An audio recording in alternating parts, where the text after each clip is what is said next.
My name is Mia. I'm 47 years old, and this morning when I opened the mailbox in front of my house in Minnesota, I found a thick cream envelope with gold trim. My name, handwritten in the familiar, looping script I know all too well. It wasn't a birthday card. It wasn't a loving note. It was an invitation to my parents' 45th wedding anniversary. I picked it up, my fingers unconsciously tracing the embossed letters. The effort they put into this celebration made me unsure whether to laugh or cry. They could remember every single year of a marriage that began over 4 decades ago, but somehow never remembered the birthday of their daughter. The one who spent her entire youth trying to please them. No phone call, no text, not a cake, not even a single candle. I stood still in the living room, the invitation heavy in my hand, like it was about to fall. Outside the window, snow fell silently, dusting the steps in white. Inside, it was just me and the steady hum of the heater. The kind of quiet I've grown used to. Then the door burst open. "Mom! Oh my God! I'm so sorry!" Amy's voice hit like a thunderclap. She rushed in, tossed her bag on the chair and threw her arms around me. "I totally forgot today is—" "It's okay," I tried to smile. But we both knew it wasn't. She pulled away, her eyes landing on the card in my hand. "Is that from Grandma and Grandpa?" I nodded. "They're celebrating their 45th. And—" I gave a dry laugh. "They want me to give the speech again." Amy froze, her expression darkening. "They seriously sent that on your actual birthday?" "Exactly." "What is it now, how many years?" "Year 27, I said softly. "But who's counting?" Amy clenched her jaw. I could tell she was holding back a string of words YouTube would never approve. "And last year, Grandpa made everyone stand up to sing happy birthday to Uncle Tom at their party, but your birthday?" "Grandma said it would diminish the formality of the moment," I shrugged. My phone buzzed. On the screen, Linda. "Mom." I didn't pick up. A moment later, a text from my brother Dan. "Don't give Mom a hard time. Big family meeting tonight. Don't skip it like last year." I handed the phone to Amy. "Don't give her a hard time?" Amy read aloud, her voice sharp. "She forgets your birthday for nearly 3 decades, and he says that?" I laughed, cold enough that even I didn't recognize my own voice. "You know," I said, setting the invitation on the table, "I've been writing those anniversary speeches for 12 years straight. Every word practiced in front of the mirror. I stood in front of hundreds of guests, telling this fairy tale love story, while my own birthday didn't even get a card." Amy looked at me, furious and heartbroken all at once. "Mom, you don't have to do this anymore. Let's go somewhere, celebrate you." "They want a speech. Let them write it." I didn't answer right away. Something inside me had shifted. Slowly, quietly, but for good. "Maybe," I said slowly, "maybe I should write a speech this time, one for myself." Amy squeezed my hand. "I love it. So, what do you want tonight? Sushi? Steak? Or a giant cake with your name written right across it?" I laughed. "Let's start with a coffee, and maybe an ending for that manuscript I've left unfinished." I turned toward the laptop on my desk. A draft already open, its title still waiting to be written. I sat in front of my laptop, fingers scrolling through the unfinished chapters of my untitled memoir. Amy had gone out to buy cake and coffee like she'd promised, leaving me in the quiet. The kind of quiet that, strangely, didn't feel lonely today. In the corner of my screen, an old family photo from last year's anniversary was still open. I remembered clearly how I stood at the edge of the stage, the spotlight slicing past me like I didn't exist. In that photo, the one my mother later attached in an email titled "Family Highlights," I was just a blurry figure in the background, adjusting my dad's microphone. Front and center stood my brother Kevin, next to my parents, raising his glass. My sister-in-law Jolene, in a blinding red dress, smiled like she was the star of the event. No one remembered that I was the one who wrote the speech that moved the whole room to tears that night. The same speech my mom emailed out with a note that read, "Jolene picked the perfect closing music. Like it was made to end our love story." Jolene picked the music, I wrote the entire story. No one mentioned that part. I used to think maybe they were just forgetful. That I needed to try harder, do more, be more, to be recognized. But after all these years, being the one holding the mic, standing behind the scenes, keeping everything running smoothly, and still being misnamed in the group photo, you start to realize something. Invisibility isn't an accident. It's a choice. Their choice. That same year, I discovered something that finally froze the last bit of warmth in me. Amy was clearing out the garage to make an art nook when she found one of my mother's old boxes. Inside were all sorts of odds and ends, handwritten calendars, notes, old wedding invitations, and a leather-bound planner from 2006. Amy brought us to the living room, flipping through it curiously. She called out to me, her voice slightly trembling. "Mom, you need to see this." I took the planner, its pages yellowed with time. Each month was filled with neatly logged events. Kevin's birthday, Jolene's anniversary, the day Grandma passed away, even the date Jolene's dog was hospitalized. Each marked in red pen or glitter ink. My birthday, March 14th, wasn't there. Not a single note, not even a symbol. I gave a bitter chuckle and gently closed the planner before Amy could see the way my eyes had blurred. "Mom," Amy said, trying to contain her anger. "They didn't just forget. They never remembered." I didn't respond. Not because I didn't want to, but because I was afraid that saying it out loud would make the pain too real. They remembered Jolene's birthday, but not the day I was born. They marked Kevin's anniversary, but never once congratulated me when I defended my PhD thesis. When I got the letter confirming the publication of my first book, Finding Inward, my mom didn't call to celebrate. She called to ask, "How many copies do you think that'll sell?" I still remember that skeptical tone perfectly. After that, Kevin and Jolene were gifted a trip to Napa Valley to relax after a busy season. Me? I received an empty photo frame from my mom with a note, "Print a photo of Amy and put it in yourself, Grandma wants to show her friends." I didn't put a photo in.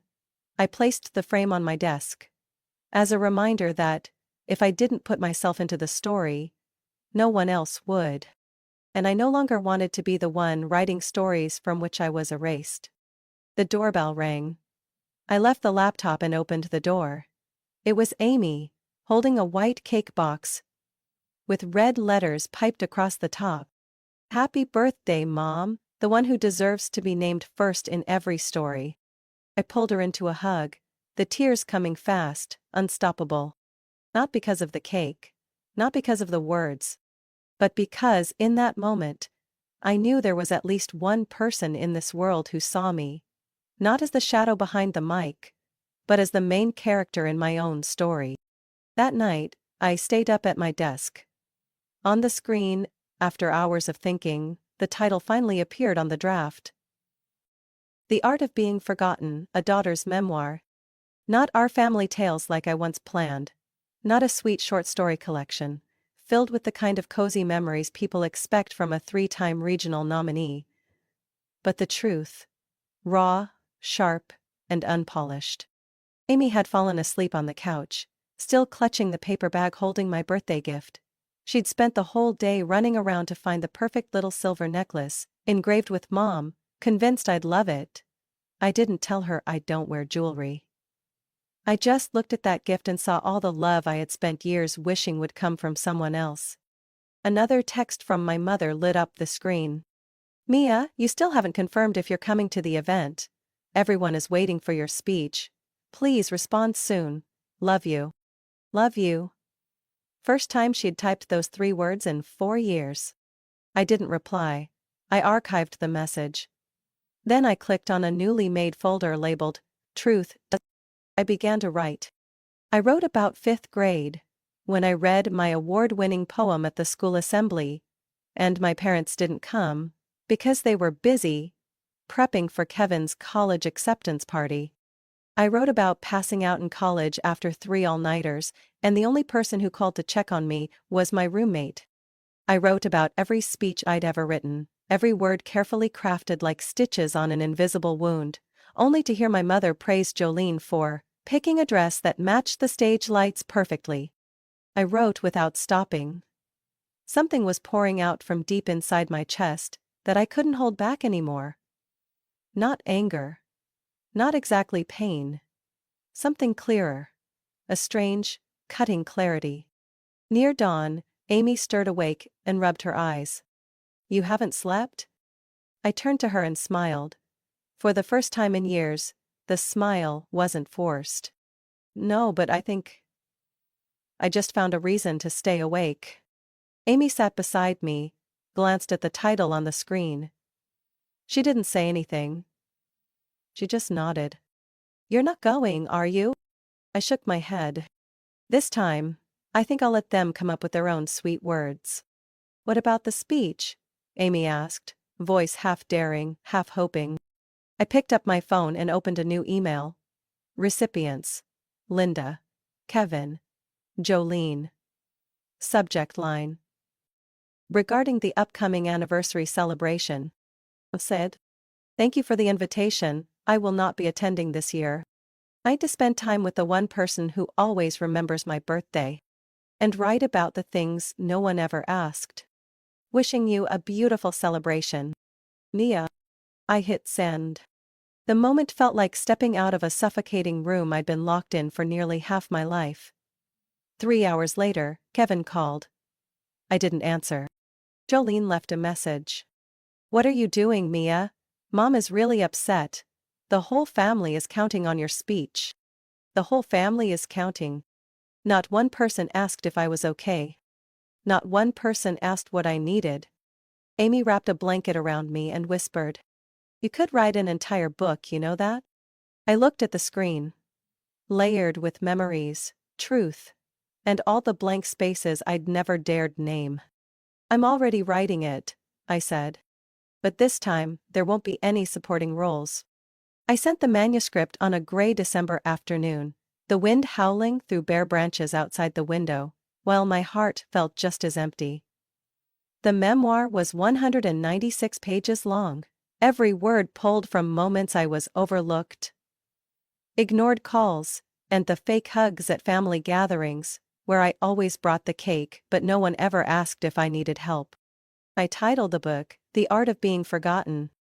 No fancy subtitle, no, a healing journey, no, an inspiring story. Just this. Truth doesn't need to be tied with a silk ribbon. I sent the manuscript to 3 different publishers I'd worked with during my self-help book years. 2 weeks later, all 3 got back to me. 1 email, 1 phone call, 1 voicemail that said, "We need to meet ASAP. This book touches on something much bigger than personal." I chose Pine Hollow Press, an independent publisher in Chicago, led by an editor named Naomi Cole, a middle-aged woman who once self-published a memoir about raising her son alone while being shunned by her in-laws. We only needed 1 Zoom meeting to understand each other without saying much. "Mia, I want this book out on January 5th, Naomi said, looking straight into the camera. "What's that date to you?" I paused, then replied, "That's my parents' 45th wedding anniversary." She raised an eyebrow. "Coincidence?" I shook my head. "A coincidence they created all my life. It's time I returned the favor." With memories of my own. The book moved into editing faster than I ever imagined. Naomi didn't cut much. She said what I'd written wasn't literature, it was a wound, still bleeding. They kept everything. The part about the family photo where I was blocked by a bouquet. The time I gave a speech while running a 103-degree fever. The moments my mother told me, "If you weren't so sensitive, maybe the family would love you more. Every proofread page felt like peeling off an old layer of dead skin. Painful, but necessary. Then, the press release went out. Coming soon, The Art of Being Forgotten, a fearless memoir on emotional neglect inside the American ideal family. That same day, Jolene's email popped up. What the hell are you writing? I didn't respond. Kevin called. I declined. My mother left a voicemail. Over 2 minutes long. Her voice barely holding together. Mia, you're making things up. You're tearing down everything this family worked for. Who are you trying to ruin? What are you doing? I just don't understand. Why would you choose this? I listened to the message 3 times. On the third, I shut it off when she said, "You can write about anything, just not our family." Funny. I remember her saying once, "Write whatever comes from your heart." Apparently that only applied when I was writing praise-filled speeches about their perfect marriage. The launch date was confirmed. The cover, plain black, my name and the title embossed in silver. No images. No logos. No face to distract from the words. Naomi sent me 5 early copies. One I kept on my desk, one I gave to Amy to keep in her backpack, just in case Mom loses courage. 2 I mailed to old friends, the ones who cried with me in a bathroom stall, after Thanksgiving dinner, where I was scolded for wearing black. The final copy I wrapped carefully. Labeled, "To Linda and Jacob, Spencer." I wrote by hand. I hope this time you'll read what I wrote. No need to read it out loud. Just read it with your heart. I mailed it straight to their house, the suburban Madison home with the white picket fence and the sign that read, "Family is everything." Amy said I should sign it. Fired again. Because they'll recognize my handwriting. And they'll have to ask themselves, who is this girl that wrote something like this? The answer? She's the one you never really saw, even after living under your roof for over 40 years. I sent the manuscript on a gray December afternoon. The wind howling through bare branches outside the window, while my heart felt just as empty. The memoir was 196 pages long. Every word pulled from moments I was overlooked, ignored, calls, and the fake hugs at family gatherings, where I always brought the cake but no one ever asked if I needed help. I titled the book, The Art of Being Forgotten. No fancy subtitle. No, a healing journey. No, an inspiring story. Just this. Truth doesn't need to be tied with a silk ribbon. I sent the manuscript to 3 different publishers I'd worked with during my self-help book years. 2 weeks later, all 3 got back to me. 1 email, 1 phone call, 1 voicemail that said, "We need to meet ASAP. This book touches on something much bigger than personal." I chose Pine Hollow Press, an independent publisher in Chicago led by an editor named Naomi Cole, a middle-aged woman who once self-published a memoir about raising her son alone while being shunned by her in-laws. We only needed 1 Zoom meeting to understand each other without saying much. "Mia, I want this book out on January 5th, Naomi said, looking straight into the camera. "What's that date to you?" I paused, then replied, "That's my parents' 45th wedding anniversary." She raised an eyebrow. "Coincidence?" I shook my head. "A coincidence. They created all my life. It's time I returned the favor. With memories of my own." The book moved into editing faster than I ever imagined. "Naomi didn't cut much talk, you said." What I'd written wasn't literature. It was a wound still bleeding. They kept everything. The part about the family photo where I was blocked by a bouquet. The time I gave a speech while running a 103-degree fever. The moments my mother told me, "If you weren't so sensitive, maybe the family would love you more." Every proofread page felt like peeling off an old layer of dead skin. Painful, but necessary. Then, the press release went out. Coming soon, The Art of Being Forgotten. A fearless memoir on emotional neglect inside the American Ideal family. That same day, Jolene's email popped up. "What the hell are you writing?" I didn't respond. Kevin called, I declined. My mother left a voicemail over 2 minutes long, her voice barely holding together. "Mia, you're making things up. You're tearing down everything this family worked for. Who are you trying to ruin? What are you doing? I just don't understand. Why would you choose this?" I listened to the message 3 times. On the third, I shut it off. When she said, "You can write about anything, just not our family." Funny.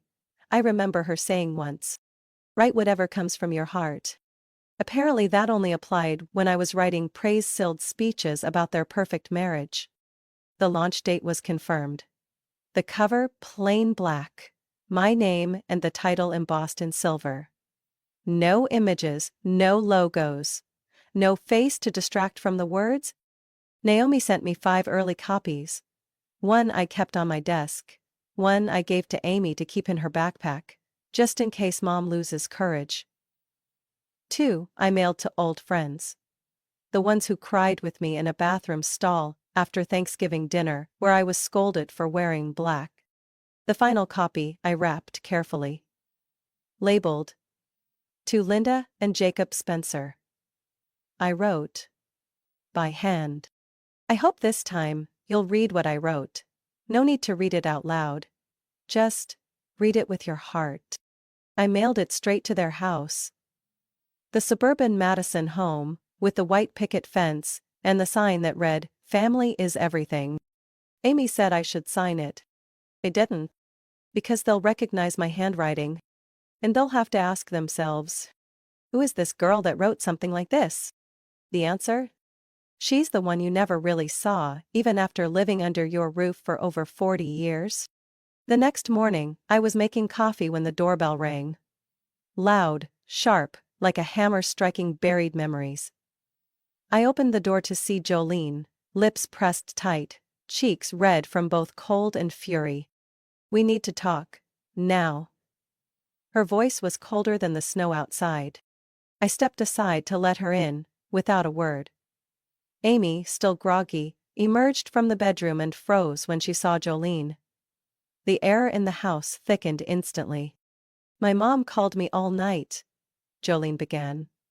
"She was crying. I've never seen her like that." "Oh?" I calmly poured coffee into a mug. Jolene slammed her hand on the kitchen counter. "Mia, you're playing with fire. If that book launches on January 5th, do you know what's going to happen? I'm guessing the truth gets read." I didn't even look up from the steam rising from my cup. "The family will fall apart." Jolene gritted her teeth. "Your mom won't survive this, and Kevin—" "What about Kevin?" I cut in. "You mean the man who stayed in his room while I passed out in the bathroom and no one called an ambulance?" Jolene went silent. "I didn't come here to fight. I came to warn you. They're desperate, Mia. Your mom? She's called a lawyer. Kevin's talking to Dad about taking this to court, trying to block publication." I let out a small laugh, not loud, but sharp enough to make her flinch. "They can't stop me from telling my own story. There's no such thing as a legally binding family honor clause." "But it can destroy reputations, Mia," Jolene snapped. "You're airing dirty laundry. You want to ruin your parents' names? What about forgetting my birthday 27 years in a row? Pushing me out of family photos and calling it a bad angle?" Amy stepped closer to me. Her voice was calm but cut like glass. Jolene. If the family didn't want to be exposed, maybe they should have treated my mom like actual family, not just a shadow by the camera." Jolene turned to Amy, chest rising. "You're young. You don't get it. Some things should stay private." "The only thing that's been kept private in this family is my mom's dignity," Amy said flatly. Jolene was silent. After a moment she sighed, pulled out her phone, typed a few lines, and shoved it back into her coat pocket. "I tried," she muttered, eyes still burning. "Don't say I didn't warn you." When she left, I collapsed into a chair, feeling both relieved and drained. But less than an hour later Kevin called. "You really think this is the right way, Mia?" His voice came through the speaker. I turned it on so Amy could hear too. I think telling the truth is the right way, I said. You're scaring Mom. And Dad. He says you're destroying everything we've built. I gave a bitter laugh. We? Kevin, I was the only one without a seat in the 40-year anniversary photo. I gave this speech, and then got pushed out of frame so your wife could have a solo shot with Mom and Dad. Stop playing the victim, Mia. Everyone gets overlooked sometimes. For 27 years? Silence. What do you want? He asked, his voice low.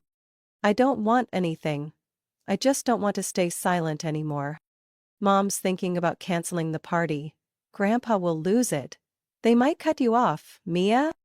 Then for once, they'll be consistent with how they've treated me for the past 40 years. I hung up. My hand trembled a bit. But my heart didn't ache like before. That evening, my mother showed up. No knock. No text. She just stood there in a fur-collared coat, clutching a folder. You're writing things that aren't true, she said without a greeting, ignoring Amy reading nearby. Not true for whom? I asked. For the truth. Do you want to know the truth? I stood, staring straight into her eyes. The night I graduated high school, the family celebrated Kevin getting into an Ivy League school. I had to take a cab home alone. When I miscarried, I called you first, and you told me to talk tomorrow because you were throwing Jolene's birthday party. She took half a step back, face paling. Mia, don't turn this into a book. It's already written, already printing. And do you know the funniest part? I opened a drawer, pulled out a galley copy, and laid it on the table. You were the one who taught me how to write, remember? My mother stared at the cover. Her hands trembled, but her voice remained ice.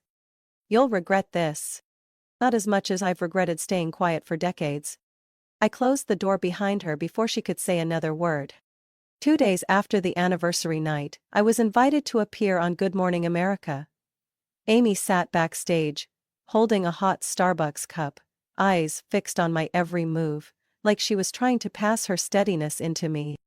Mia Spencer, author of The Art of Being Forgotten, now topping Amazon's memoir chart in under 72 hours, the host smiled. Your story has sparked a national conversation about silent pain in picture-perfect families. I nodded lightly. I never thought I'd say this on national television, but I didn't write this book to expose anyone. I wrote it to end the silence that lasted half my life. The footage cut back to the studio. After the interview, I received nearly 400 emails from readers within 24 hours. Many were middle-aged women. Some were men who had never dared admit that their families had hurt them just for not fulfilling their role. Then, something I never expected happened that Tuesday morning.